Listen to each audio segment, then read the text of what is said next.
প্রধান উপদেষ্টা অধ্যাপক ডক্টর মোহাম্মদ ইউনূসের সঙ্গে সৌজন্য সাক্ষাৎ করেছেন বাংলাদেশে নিযুক্ত পাকিস্তানের হাই কমিশনার ইমরান হায়দার। রোববার 28 ডিসেম্বর রাষ্ট্রীয় অতিথি ভবন যমুনায় এ সাক্ষাৎ অনুষ্ঠিত হয়। প্রধান উপদেষ্টার উপপ্রেস সচিব আবুল কালাম আজাদ মজুমদার বিষয়টি নিশ্চিত করেছেন।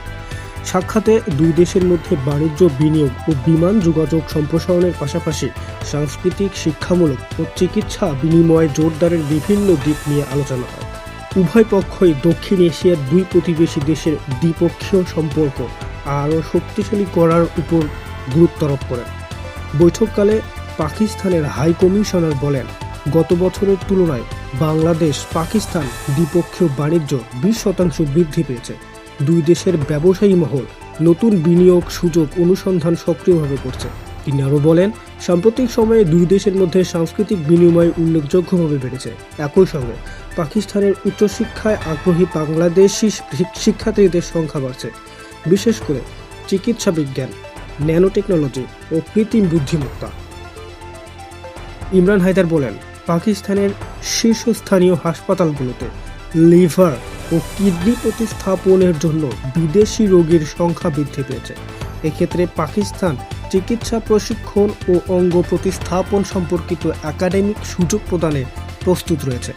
প্রধান উপদেষ্টা অধ্যাপক ডক্টর মোহাম্মদ ইউনূস বাংলাদেশ ও পাকিস্তানের মধ্যে ক্রমবর্ধমান যোগাযোগকে স্বাগত জানান। তিনি বলেন, সার্ক সদস্য দেশগুলোর মধ্যে পারস্পরিক সফর, সাংস্কৃতিক ও শিক্ষামূলক বিনিময় এবং জনগণের মধ্যে যোগাযোগ বৃদ্ধি অত্যন্ত গুরুত্বপূর্ণ।